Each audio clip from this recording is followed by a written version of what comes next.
we are not in the clear yet. The snow and ice have stopped falling, but the slick roads and bitter cold aren't going away.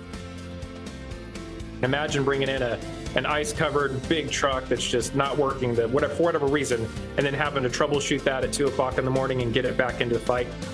How crews in southern Kentucky are working around the clock to keep their city safe. We'll take snow all day long instead of ice. And we'll get a glimpse into conditions in the northern part of the state where they're breaking yet another snow record.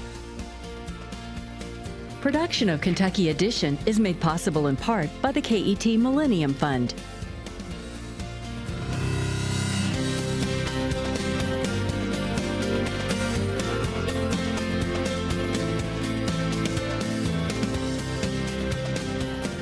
Good evening and welcome to Kentucky Edition for this brand new week. It's a blustery Monday, January the 26th. I'm Renee Shaw and we thank you for joining us this weekend. Well, the winter storm has come and gone, but it will take days to recover. Snow, sleet and ice are causing issues all across the state. The Kentucky Transportation Cabinet is working to clear more than 28,000 miles of state roads. That includes interstates. And here you can see snowplows side by side tackling Interstate 75 in Madison County. Road conditions vary across the state. In Elizabethtown, Kentucky State Police and some Good Samaritans help free a driver stuck in the snow. Scenes like this are pretty common. That's one reason why universities around the state called off classes for today. The Kentucky General Assembly was also not in session today because of the weather. State lawmakers plan to return to Frankfort tomorrow. This morning, Governor Andy Beshear said at least 3 deaths may be related to this winter storm. He did not provide many details other than saying one death may be tied to the use of a generator. And he continued to encourage everyone to stay off the roads if possible. The system has now moved out of the eastern side of our state, but I want to emphasize we are not in the clear yet. Some roads, especially secondary, are still impassable. Our interstates, that while we have made significant progress, if you're on them, if you have to be on them, you need to slow down. If you're going the full speed limit on our interstates, you are driving dangerously. Roadways are still slick and temperatures are still dangerously cold, and that will continue throughout this whole week. We hope that there will be a period today, but we especially think there will be one tomorrow where the temperatures will rise enough for us to make significant headway on our roads. We need folks to continue to avoid travel today if possible. The storm knocked out power to more than 73,000 Kentuckians statewide. That number has been cut almost to half and quarter, according to Governor Beshear. Currently, the highest concentration of outages is in the southern region of the state. Kentucky Electric Cooperatives says crews are working around the clock to get power restored there, and more support is pouring in. But the icy conditions are still making restoration difficult. Obviously, we deal with all kinds of natural disasters and severe weather throughout the year, tornadoes and such, and floods. Those are things that are sudden onset, and it's very dramatic. With ice, it's just, think about it, it's just water. It's just a glaze, if you will. It sounds pretty innocuous, but enough of that builds up to the point where those trees, they might be able to hold on to that weight for a certain period of time, but that's when you hear that sickening snap sound of a tree and or those limbs, and it echoes across the wilderness, if you will. And that's when, when those limbs come on top of those lines. But in addition, it's not just when the freezing rain is coming down. We know that this cold is going to be here for at least a week. This extreme cold, this ice isn't going anywhere. And at some point, the trees that are holding up okay so far, maybe 2 or 3 days down the road, they might also begin to be compromised by this. So just because the freezing rain has stopped doesn't mean that the ice accumulations are stopping their effect. Wires are down, poles are broken, and a broken pole is a lot more comprehensive of a repair or a restoration than perhaps putting conductor or putting electric lines back up, because then you're talking about a construction project. That can be an 8-hour a project on a good day, much less having to access an icy, debris and clearing out limbs and trees and things to get to the point where you can dig that new hole, set that pole, and then reapply all of that equipment on there. So it's a big construction project for each one of these outages.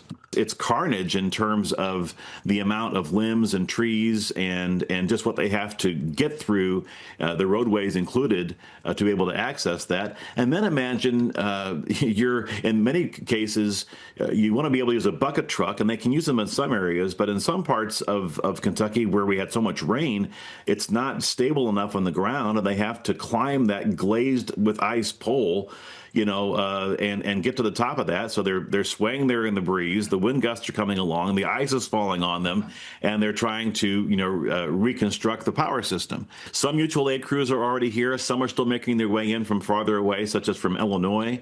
But there are crews from Salt River Electric near like Nelson County and that area, Bullitt County, crews from Owen and in the northern Kentucky area, among other cooperatives that are coming in. You have to make sure that when you're deploying crews, you're not just sending someone and saying, go help. You have to make sure that they're, for instance, in eastern Kentucky, the mountainous areas there, do you have the right equipment and the right tires on your vehicles to be able to traverse some of that very rugged terrain? And some other areas, it might go, farther to the west that might not have the same kind of issues there. How many people will be on the crew? Do you have the right kind of equipment to be able to, like an auger, to be able to make a new hole for a pole? So all those things have to be assigned like a military deployment. Are we sending the right people at the right place to be as effective as possible?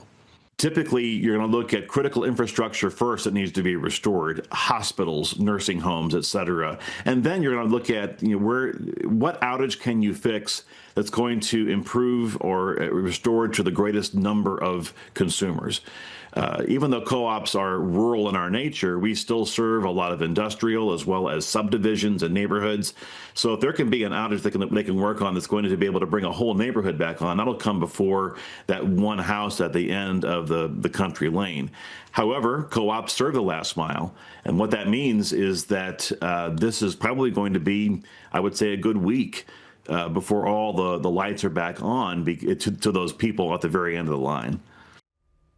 And our gratitude to the utility workers and those road crews who are out doing that work. If you are without power or you lose power in the coming days, there are more than 130 warming shelters set up across the state. And you can find a shelter near you online at kyem.ky.gov. The Bowling Green, Warren County area hasn't had any major power outages, but they do have icy roadways. Even the interstate and main roads are down to one lane at best. The cold temperatures are also posing a concern. We go now to our Laura Rogers in Bowling Green for the latest on the weather situation there. Hey, Renee. Yeah, Warren County Emergency Management telling me the top concern so far has been icy roadways. Bowling Green receiving 3.5 inches of snow and sleet over the weekend, and then add to that the ice. It's all led to very slick conditions. Emergency services have had some issues as far as access, but with the help of local fire departments, side-by-side and four-wheel drive vehicles, they have been able to get where they need to go, those first responders, so that's good news there. Now, we also checked in with the City of Bowling Green's Public Works Department. Of course, those crews were out before the winter storm, treating the roadways with de-icer, and we talked to Director Andy Souza about current conditions and priorities as they now shift to response. They've been out today with our plows, and we are salting right now, and we're focusing on businesses and our priority A and B groups. We had 6 down trees with that ice storm, so we've got to be able to get those out of our right-of-ways, clear those big trees out. And so really it's just a dance of making sure we have the right equipment postured, getting our crews rested, because we've been working 24/7.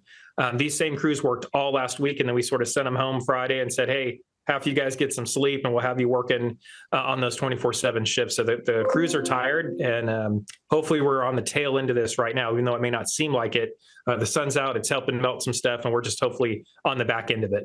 What we tried to plan for is we have 10 zones in the city. Makes it easy to sort of recognize I live in this zone or that zone. And we try to have one big plow per zone so we can tackle everything all at once. And this time we've had some maintenance issues, not totally unheard of. I mean, when it's cold and it's salty, we're going to have some plows break down. So we had 2 break down this time, hard broken, so we could not get those back into the fight. So our maintenance guys have been working 24/7 also, and they've averaged 1 work order per hour. So on a 12-hour shift, they've got 12 different things coming in, electrical, mechanical, hydraulic, all those kind of issues that we have. So we're down 2 plows, but I think we're doing great. We're making up for it with the littler plows, like think pickup truck with the salter in the back. That's what we're trying to make up for. The sun is our best ally right now. It's helping combine with that de-icer. And honestly, when folks drive over the de-icer, it creates sort of that surface friction and it heats it up just a little bit. So the best thing people can do is just drive over it, and that'll help us actually get that black top that you see when you're out driving. Now, the American Red Cross is on standby in the event that we need warming centers, but so far that has not been an issue, as we've had only minor power outages, and Bowling Green Municipal Utilities and Warren RECC have been able to quickly respond to those, get those homes back up and running quickly with power. However, the potential for power outages will remain throughout the week as we continue to see temperatures well below freezing. You're encouraged to stay home, stay off the road. If you do need to venture outside, you should limit your time outdoors and dress in layers. Exposure to the cold, very much a big concern right now. Reporting in Bowling Green for Kentucky Edition, I'm Laura Rogers. Thank you, Laura, for that report, and get inside. Now, the snow and ice caused problems this morning in Lexington. Here's a look at I-75 at the Athens-Boonesboro exit that exits 104 at noon today. You can see the lanes were still covered. This is the area where a semi jackknifed this morning, shutting down the southbound lanes. Around town, it's a similar look with snow and ice still blanketing many of the main roads. As you can see, ice covering some of the city's traffic cameras. City offices in Lexington will be closed tomorrow, and city garbage collection is also suspended. Fayette County Public Schools are also closed for a second day in a row tomorrow. The district says tomorrow will be a non-traditional instruction day. The University of Kentucky was also closed today, and here you can see why. Many streets around campus are still covered in ice and snow. And looking at the parking lot near Kroger Field, which you can barely see, you can see many of the cars haven't moved. Neighborhood streets around campus are also slick and slow going, so take it easy out there. Now we go to northern Kentucky, which saw less ice than the rest of the state, but the region got its fair share of snow. In fact, it was enough for another snowfall record. Our Emily Sisk has more on the conditions in Campbell County as our winter storm coverage continues. Well, it's the headline Northern Kentucky has heard 3 times so far this winter, record-breaking snowfall. But this time, sub-zero temperatures and large accumulations made travel more dangerous. Here in Campbell County, most communities received about a foot of snow. That started late Saturday evening and continued all day on Sunday. The 3 Northern Kentucky counties of Boone, Kenton, and Campbell all declared a level 2 snow emergency, while more rural areas like Mason, Pendleton, and Gallatin counties are under a level 3 emergency, meaning that roadways are closed except for those emergency vehicles.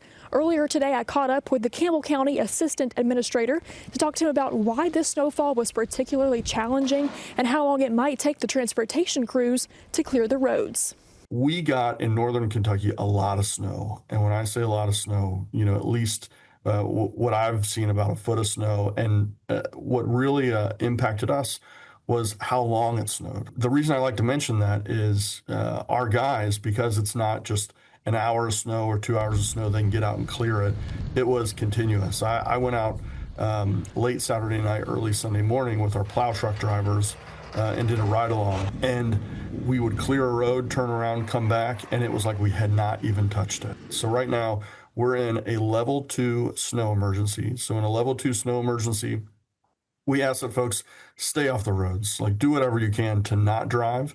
It's not illegal to drive, but we just ask, make the best call. If you don't have to get out there, the roads are hazardous. Please don't drive unless you absolutely have to. A lot of roads, you'll see that there's one main lane that's been plowed, so we got to get back and do that other lane. So really today and probably through Wednesday, we'll be playing catch up all throughout the county in northern Kentucky. If you have to go out, make sure that you're prepared with an emergency kit in your vehicle. So that may mean a shovel if you've got to dig your car out, winter clothing, dress appropriately, water, snacks, and really, I can't stress this enough, make sure your phone is charged and that you have a backup charger if you've got one. We'll take snow all day long instead of ice. We'd rather have that.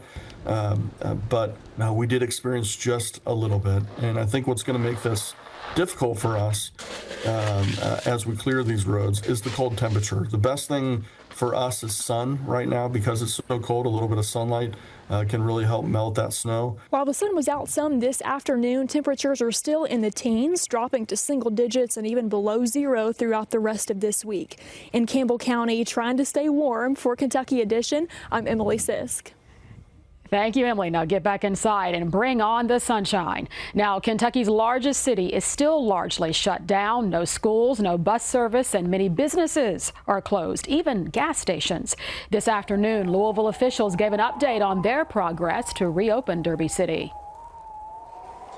So in terms of roads, we are making significant progress. I was thrilled that when I left my house this morning and got to a main road, we were able to see pavement. We've got 111 snow routes, as we've talked about, 2,750 miles. Now, just because we're making good progress, there's still slick spots, and we still need people, if they are going out, to use extreme caution. Hopefully, people will stay home for the remainder of today to give our crews as much time for the rest of the day, let the sun do its work, and get through the night before tomorrow. We're going to continue to focus around the clock on this until all of our snow routes are clear. What we're concerned with are the single-digit temperatures that are going to be coming up, and we're going to be seeing those overnight pretty much for the rest of the week. Overnight, open up your cabinets where you have any, like of your sinks, faucets, especially if they're on an exterior wall. Open up one of your faucets and let it drip just a little bit, just a little steady stream to make sure that those don't freeze. Because what happens then, you have no water, which becomes a health hazard, but also then you're going to be worried about flooding when those thaw out and those pipes burst. We do monitor that. We call it no water.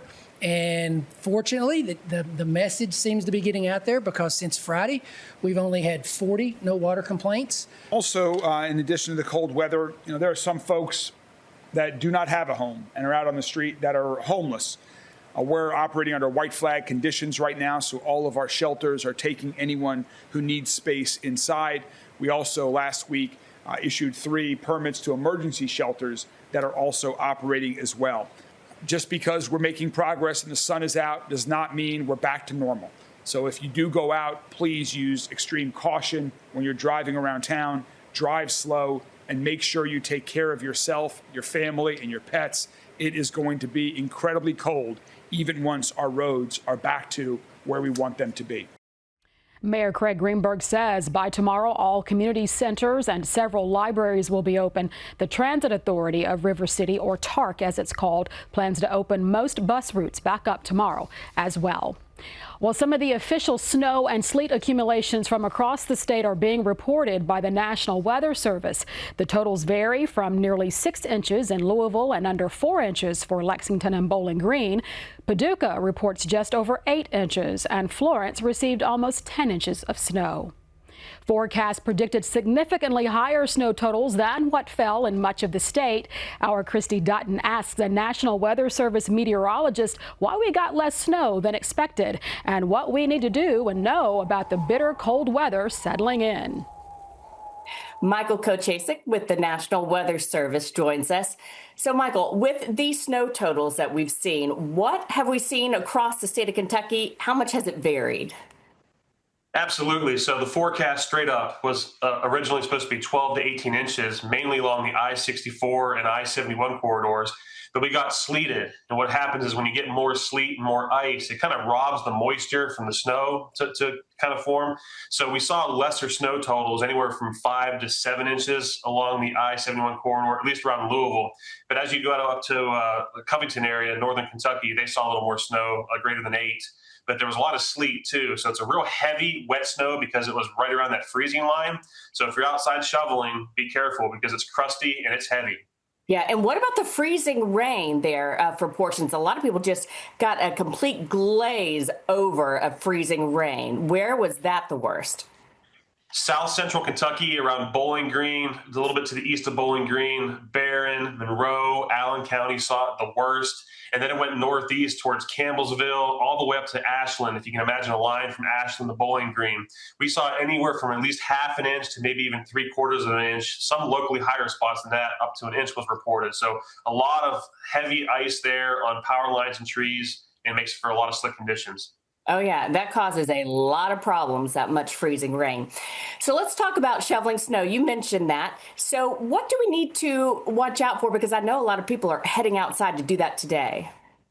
Absolutely. Well, take it slow and easy. A lot of folks, aren't used to that kind of strenuous labor. I believe we lost several folks in the January 2025. We called it the ice sandwich, where it snowed, then iced, and then snowed again.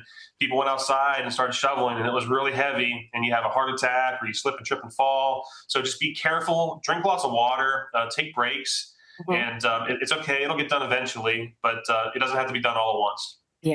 Okay. And let's talk about this bitter cold weather we have right now. We have an extreme cold warning in effect. How cold is it going to get?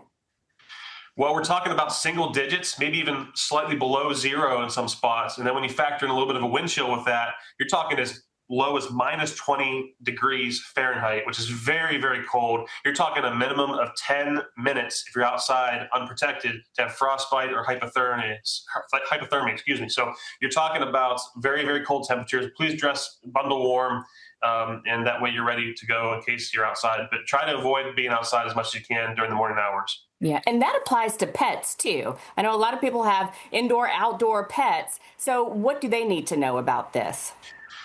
Well, if it's too cold for you, it's too cold for Fluffy. So please don't leave them outside for any long duration, periods. That 10 minutes of minimum time, that could apply to them as well. So try to remember your pets and bring them inside, that kind of thing, and keep them protected. Okay, that is great. Great advice. Thank you so much. We will try to stay warm, and you do the same. Very well. Thanks for having us. And thank you, Christy. Temperatures will stay below freezing for the entire week across most of the state. This will keep much of the snow and ice from melting. Dangerous wind chill temperatures below zero will also last through tomorrow morning for most of Kentucky. With bitter cold expected all week, the ice and snow aren't going anywhere. We'll continue to cover this impact of this weekend's weather storm. And join us for that and the rest of the day's news tomorrow night on Kentucky Edition, which we hope we'll see you again for at 6:30 Eastern, 5:30 Central, where we inform, connect, and inspire. We hope that you'll connect with us all the ways you see on your screen. Social media channels, Facebook, X, and Instagram to stay in the loop. Send us a story idea at publicaffairs@ket.org and look for us on the PBS app that you can download on your phone and other smart devices. And of course, stream our program all the time online at ket.org. Till I see you again, stay warm and take good care.